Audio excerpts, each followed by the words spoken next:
What's up, everybody? Jordan Stewart here from Vover. Thanks so much for tapping into the Vover original show. Just a reminder that if you want to drop your opinions about the episode or respond to the host and guests with your voice, go and download the Vover app wherever you get your apps. Vover, voice over everything. Enjoyed the show.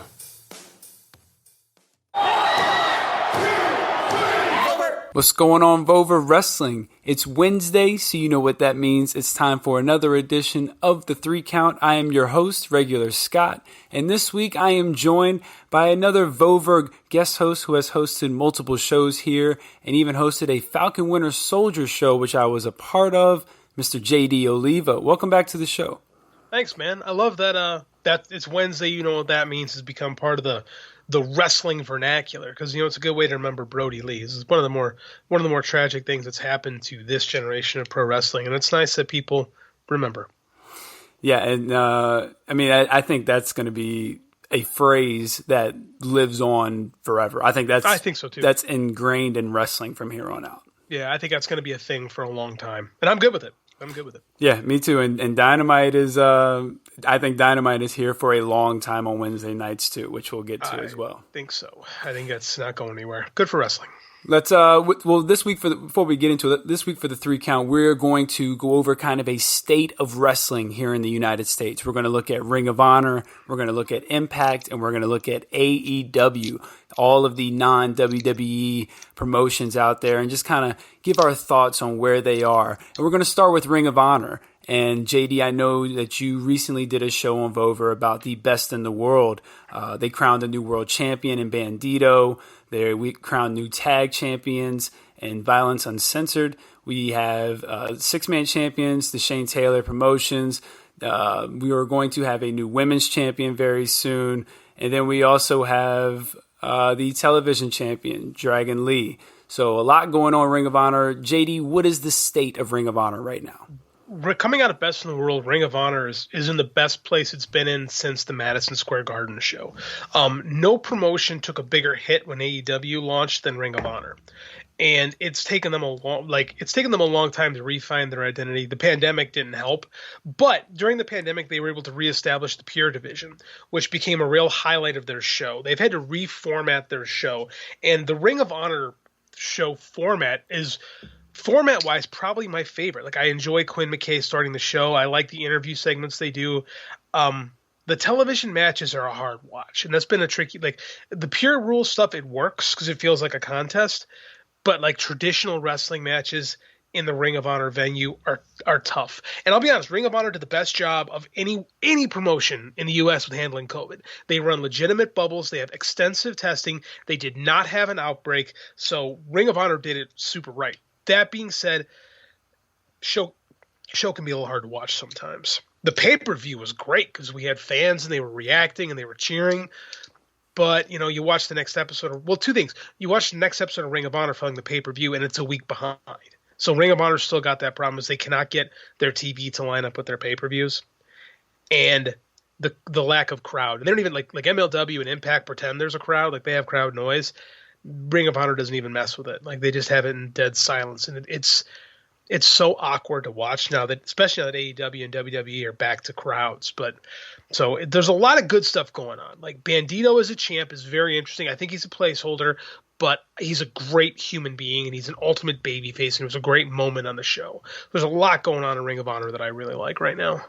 And you mentioned the Pure title. Jonathan Gresham, who is the Pure champion, he is literally been what his group is called. He's literally been the foundation, I think, of Ring of Honor for this entire year, and definitely through the pandemic, because that Pure tournament and the Pure title really kind of carried that company and brought me personally back in and made me more interested and got me to see guys like Shane Taylor, who have me invested now.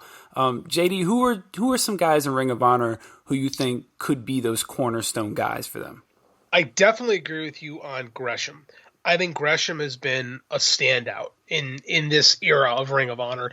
I really like the story they told with the tag title match immediately after the Pure title match at Best in the World, where he had to fill in for Tracy Williams, who was legitimately hit by a car. Like, that is a real thing that happens. We had to fill in, and I like to tell the story. He was out of his element against Homicide and Chris Dickinson. he can do it. Just shows you he can work any kind of match, though, right? Like he's that good. So I'm excited to see him. I've really come to like Mike Bennett. I think Mike Bennett is a performer that has grown, and he kept saying when he was in WWE, I just want to wrestle, I just want to wrestle. When now he's in Ring of Honor, he's wrestling. I really like what they're doing with him. Vincent is one of my favorite guys in the whole company. He's a gimmick guy.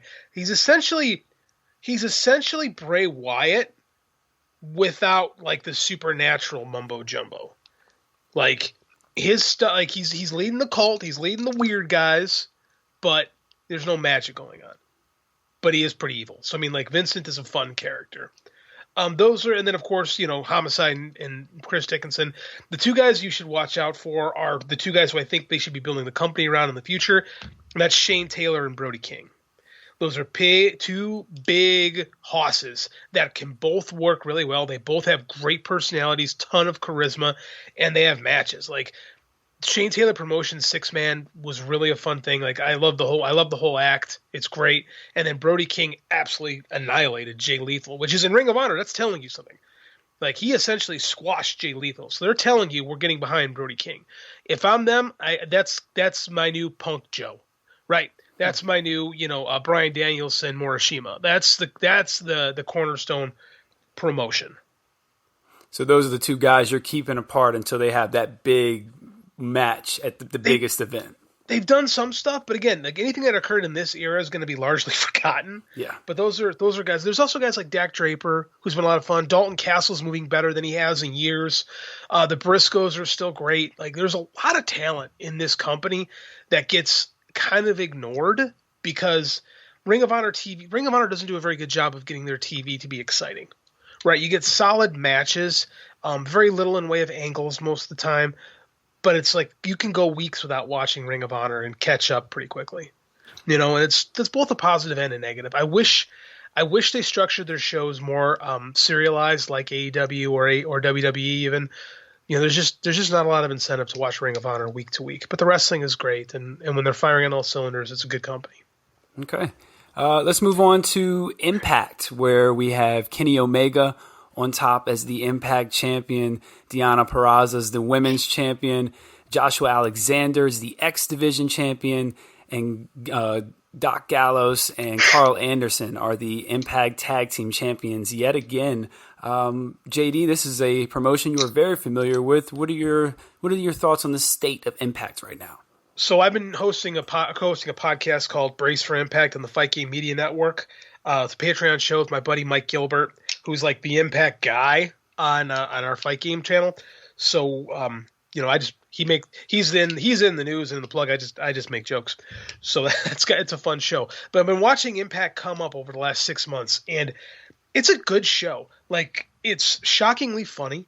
Like the Swingers Palace stuff is actually humorous. Like Johnny Swinger is one of the most legitimately funny people in pro wrestling, and now they've kind of we've kind of shifted the promotion a little bit, right? The top program on Impact is now Kenny Omega, who's of course the unified world champion, as I'm calling him, and Jay White, the New Japan Never Openweight champion. So we have two guys who made their bones in New Japan. Kenny's made his star here in America in AEW, and Jay White really hasn't had, other than some ROH stuff, hasn't really had a chance to shine here in the States. And Impact is giving them that platform. And it's very interesting because you've got two guys from two different promotions that aren't working together, but there's a lot of politics going on. I don't know what's going to happen when we eventually get this Bullet Club explosion, right? Tama Tonga's been hyping this for months on his Twitter, and now we're going to get the Bullet Club Civil War that we've been waiting for years, and it looks like it's going to happen in Impact, which is fascinating. Like Impact's become this like neutral zone where people from other places can kind of come in and do stuff. Like they're bringing back Laredo Kid. They're saying like they have firm working relationships with New Japan, AEW, and AAA. And looks like a little bit they have some guys that bounce into MLW and guys that bounce into Ring of Honor. So Impact is in a really good place. Like people always say we got to get the casual fans. Impact isn't getting casual fans with its time slot, with its network. Casual fans aren't going to happen. The only way to grow Impact is to really embrace the hardcores. And I think they're doing that. Like they're going out of their way to to invite the super hardcore wrestling fan, the smart mark, if you will, to follow Impact. And it's a small roster, but it's not a bad show. It's a lot of fun. Who are some guys that you think are some people in Impact to keep an eye on? It seems like Chris Bay is somebody that seems to be kind of getting behind lately. He seems to be teaming with Jay White, which is an interesting. Club's Chris Bay. Yes, there you go. Chris Bay's. So it seems like he's on the come up. He is actually on the come up. I'll tell you, the guy you want to keep your eye. There's one guy in Impact you want to keep your eye on, and that's I said on the show. I think that the guy who takes the Impact title off of Kenny Omega is going to be Josh Alexander, the current X Division champion.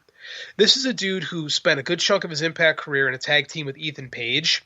And I love the North. Anyone who watches Impact loves the North. But Ethan Page has such a big, bold personality that he took a lot of the attention in the North. And now that Josh Alexander's on his own, he is having a career year. He's doing stuff with New Japan Strong. He's having fantastic matches. He had an hour-long marathon match with TJP before the Impact, their secondary show. That was one of my top 5 matches of the year.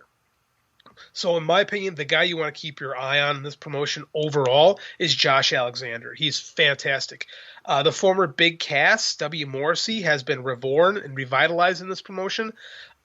He looks great. Got a little back knee, but he looks fantastic. Like, he's wrestling better than ever. He's got these giant bags under his eyes, which is really weird. He looks like he hasn't slept in months, but he's wrestling literally the best he's ever had. He's feuding with Eddie Edwards, excuse me. He's feuding with Eddie Edwards right now, and it's good stuff, man. Like, the top of the Impact card is very interesting. It's not your dad's Impact. This isn't the Dixie Carter, we don't know what's going on week to week Impact. This is the most focused the show has been in a long time, and I enjoy it most weeks.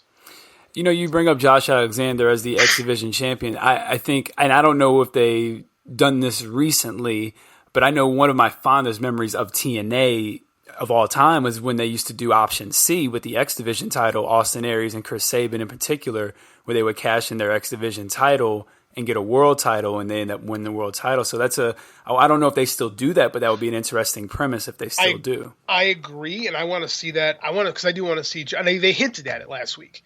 They had a little bit of just a slightly brief interaction with Kenny Omega and Josh Alexander. Like, as much as I like Jay White there, Jay White's priority is not Impact.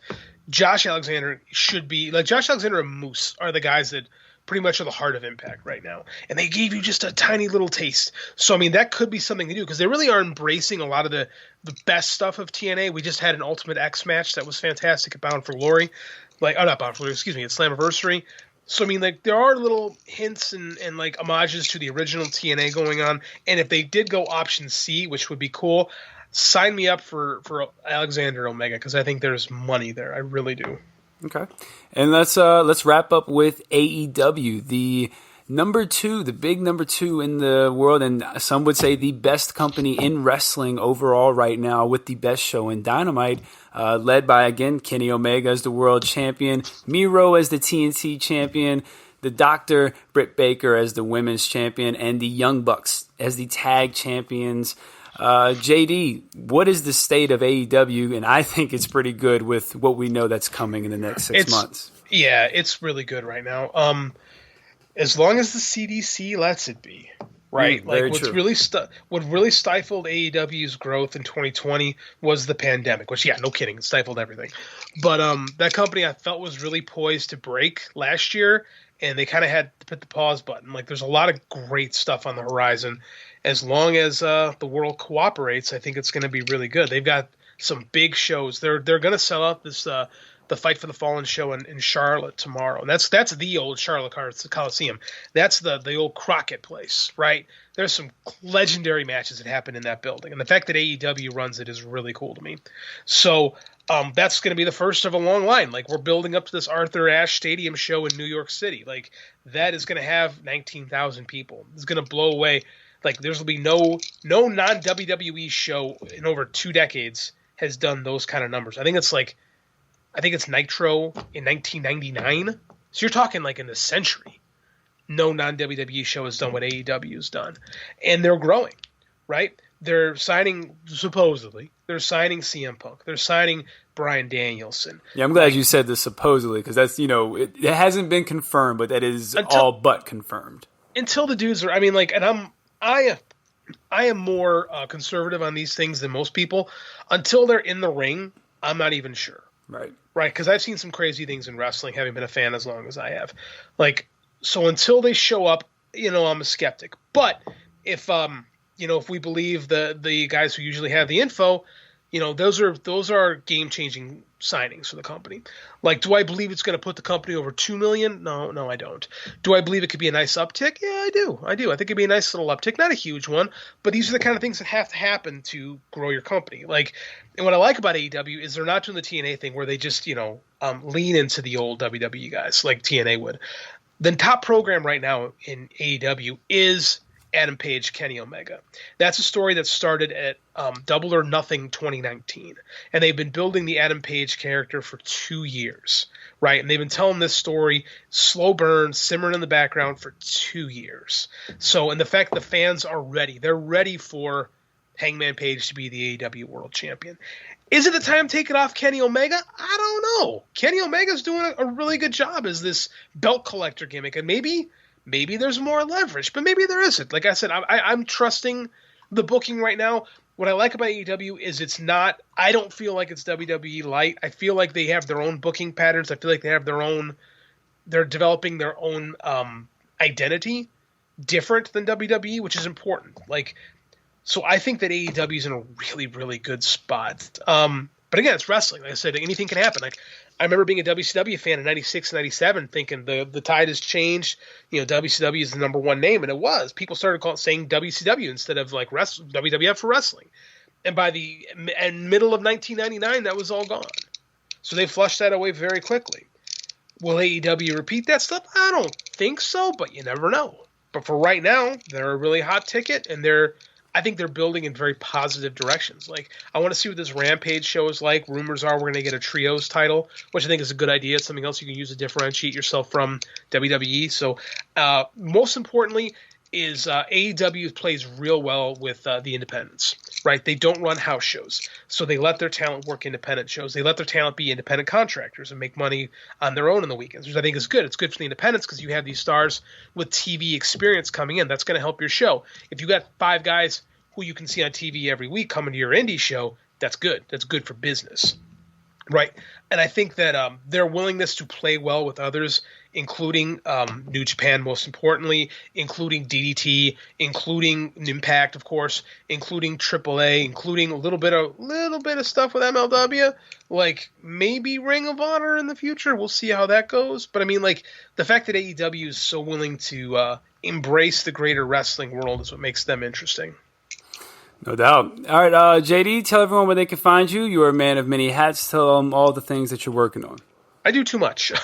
I write for Fight Game Media and WrestleJoy. At some point this week, I have to figure out how to write 2 articles for them this week. Those are where you can find me. Like I said, Fight Game Media, WrestleJoy. I also podcast on the Fight Game Media network, Patreon network. I host 2 shows, Brace for Impact, which is a show that kind of examines Japanese pro wrestling outside, like not just New Japan, but we go outside New Japan. And, of course, I do Brace for Impact with Mike Gilbert on the Fight Game Network. So that's what I got going on.